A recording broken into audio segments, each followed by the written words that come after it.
Assalamu alaikum, how's it going? This is Mukhtar, fat loss coach and certified weight management specialist and founder of Belly Fat Remedy, where we teach you how to lose that excess fat and how to look and feel amazing. Now, if you're seeing this video, then I'm pretty sure you might be wondering that, how is it that you are gaining weight during Ramadan while some people are able to fast during Ramadan seemingly so easily, living the normal active lives they live and avoid getting those terrible headaches and extreme hunger pangs and still lose weight at the same time. Now, what is it that they know and do differently from the rest of us? Who each year at the end of Ramadan we have wider waistlines and are even further away from our weight loss goals and our health goals. Now, let's get more specific. Now, what will it take for you? How can you make this happen? How can you make sure that you're able to fast a lot more easier, to live your normal everyday life and avoid getting those horrible headaches, that fatigue and that extreme hunger pangs, and to fast the way you were meant to, while at the same time avoid getting even fatter? How can you do that? Because that is the last thing you want. How can you make this Ramadan the month not only of a spiritual renewal for you, but also the renewal of your body and health as well? Now, if this is something that you've been struggling with and you want to break through this frustrating barrier in your life, then you need to practice these 5 simple, unusual, and counterintuitive techniques that I'm going to be sharing with you right now in this video. Now, these simple yet extremely powerful techniques will not only allow you to lose weight and renew your body and health during Ramadan, they will also allow you to avoid those terrible evening headaches that you can get, those afternoon fatigue crashes and hunger pangs, making it easier and more satisfying to fulfill your fast this year. Now, just to be sure, I want to emphasize to you that this video is not about using Ramadan as a weight loss aid. Now, this holy month is about shaping and influencing your belief and your iman. That's first and foremost. And I believe that part and parcel of that is the renewal of your spiritual beliefs, as well as the renewal of your body and health. Because our religion is a beautiful, holistic religion that covers all areas of life. So that being said, here are the 5 tips on how to lose weight during Ramadan. Okay, how to lose weight in Ramadan. Tip number 1. Eat the right foods during Sahar. Okay, Sahar is, some people call it suhoor, some people call it sehri. I've grown up calling it Sahar, so that's what I will be using. I'm sorry if not, that's not the same thing that you're used to. I'm just basically referring to the pre-dawn meal that we have before we start our fast, okay? I call it Sahar. So the first tip is to eat the right foods during Sahar. And most of us are taught that since we're not eating the whole day, we need to make sure that we eat all that we can during Sahar. And also, most of the meals that we eat during Sahar are deep fried, high carb, triple bypass food fests, right?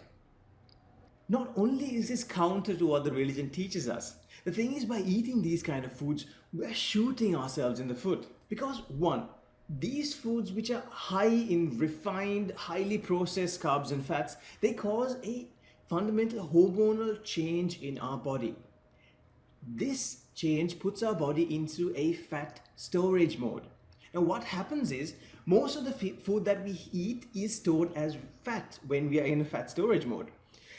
And while we're in the fat storage mode, your body fat is not available for you to burn as fuel. They're actually locked away. Now, this is kind of like a double whammy for you.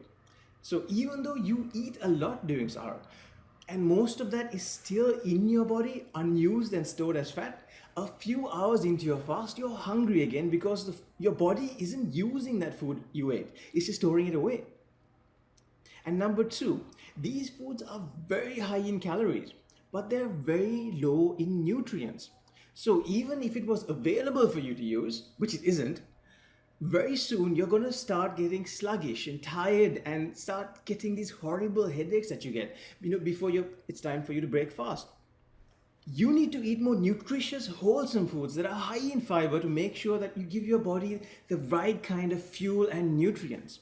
while at the same time not activating your fat storage mode. By doing this, not only will you be able to avoid those headaches and hunger pangs during the fast, you'll also be burning off more of your old fat stores as well, because your body is in fat loss mode. Just a side note here, another common cause for that massive headache that I mentioned is dehydration. So make sure you drink more water during sahar, during your pre-dawn meal, than you would otherwise, okay? Now, how to lose weight in Ramadan, tip number 2. Eat less when you break your fast. Now, be mindful of how much you eat during breaking fast. Eating some high carb foods like dates and porridge is a good idea to give your body a boost in calories that it needs to run. But you need to make sure that you don't overdo it and undo all the good work that you did during your fast.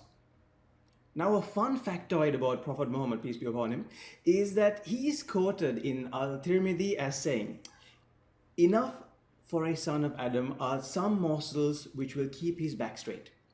If it cannot be avoided, then a third is for his food, a third is for his drink, and a third for himself." So the Prophet advises us, if you're going to eat so that 1/3 of your stomach is full of food, 1/3 of it is full of water or your drink, and 1/3 is empty. Now, if that's good enough for the Prophet, that's good enough for you and me, right? How to lose weight in Ramadan, tip number 3.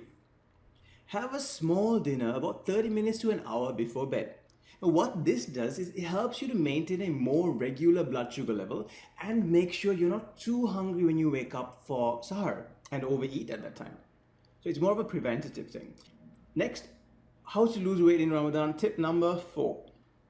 Use the Taraweeh prayer time as a time for blessings as well as a time for meditation and mental renewal. Now, Ramadan is a time for your spiritual renewal, to multiply your blessings from God and to get some spiritual detox. Now, a lot of us have forgotten that Ramadan is also supposed to be a time for detox and renewal of the body and mind as well. Now, by taking some time out of your schedule to perform the Taraweeh prayers and spending a few minutes in peaceful meditation and prayer, not only brings you closer to God, it also helps you to relax and recharge your mind so that it's easier for you to stay more focused and alert during your fast, as well as at the same time helping you to keep to your commitments to eating healthier and smarter this Ramadan. And finally, how to lose weight in Ramadan, tip number 5. Take a 20 to 30 minute break in the middle of the day. Now, this also helps you to recharge your mind and body and really improve your mental focus for the rest of the day. Now, if you're at work, you can spend some time during your lunch hour in a quiet place, just relaxing or even taking a short nap, whichever works for you and you find most comfortable. It's going to do wonders for the rest of your day. Now, if you make sure to practice each of these simple yet powerful strategies during your fast this Ramadan, you're going to be amazed at the difference that it makes. At the same time, I would love to serve you even more and give you another critical piece of the puzzle to make losing weight during Ramadan this year even easier for you. Now, a lot of us have difficulty knowing exactly when it is that we should stop eating to ensure that we have sufficient energy for the day, while at the same time avoiding overeating. Now, to help you with this, I've created a downloadable hunger and fullness scale that's showing you exactly how to tell when you've eaten enough, and beyond which point, if you eat, it'll affect your weight loss and your energy levels and your fast. I've also created a list of all the right kinds of foods that you can eat during sahar, during a pre-dawn meal, so that you never have to worry about what kind of foods to eat for sahar ever again. And making sure that you give your body all the right essential nutrients and fuel it needs for the whole day, and making sure that it's actually food that you would enjoy eating. Because let's face it, who wants to wake up in the middle of the night and eat bland, boring food? So I've created a downloadable list of great foods that you can mix and match to suit your tastes. And I'll give you one critical tweak that I always make sure to make to my sahar meals during every Ramadan. Now, this is what I really call my secret weapon to avoid all of those afternoon hunger pangs. And I always make sure to stock up on my, what I call my cheap lifesaver before each Ramadan. Just head on over to bellyfatremedy.com/Ramadan and you'll get instant access to all of these for free as my gift to you. So if you want to make sure that you lose weight during this Ramadan this year and you use this holy month also for the renewal of your body and health, then head on over to bellyfatremedy.com/Ramadan and I'll see you on the other side.